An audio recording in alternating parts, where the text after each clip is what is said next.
টাঙ্গাইল শাড়ির বুনন শিল্প ইউনেস্কোর বিমূর্ত সাংস্কৃতিক ঐতিহ্যে স্বীকৃতি পেয়েছে। ভারতের নয়াদিল্লি লালকেল্লায় এক অধিবেশনে ইউনেস্কোর representative list of intangible cultural heritage of হিউম্যানিটিতে আনুষ্ঠানিকভাবে এই শিল্পকে অন্তর্ভুক্ত হয়েছে।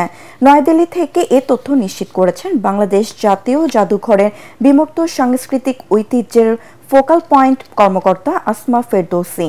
অধিবেশনের বাংলাদেশের প্রতিনিধিত্ব করেন ফ্রান্সে নিযুক্ত বাংলাদেশের রাষ্ট্রদূত ও ইউনেস্কোর বাংলাদেশের স্থায়ী প্রতিনিধি খন্দকার মোহাম্মদ তালহা, দিল্লিতে নিযুক্ত বাংলাদেশের high commissioner M Riaz Hamidullah ও ফ্রান্সের বাংলাদেশ দূতাবাসের প্রথম সচিব ওয়ালিদ বিন কাশেম।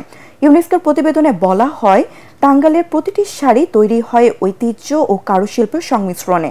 তাতে থাকে স্থানীয় সংস্কৃতি থেকে উদ্ভূত নান্দনিক নকশা। বাংলাদেশের ষষ্ঠ বিমূর্ত সাংস্কৃতিক ঐতিহ্যের উপাদান হিসেবে স্বীকৃতি পেল টাঙ্গাইল শাড়ি। এর আগে 2008 সালে বাউল সঙ্গীত, 2013 সালে জামদানির বয়ন শিল্প, 2016 সালে মঙ্গল শোভাযাত্রা, 2017 সালে শীতল পাটি এবং 2023 সালে রিক্সা ও রিক্সা পেইন্টিংকে ইউনেস্কোর বিমূর্ত সাংস্কৃতিক ঐতিহ্য হিসেবে অন্তর্ভুক্ত করা হয়।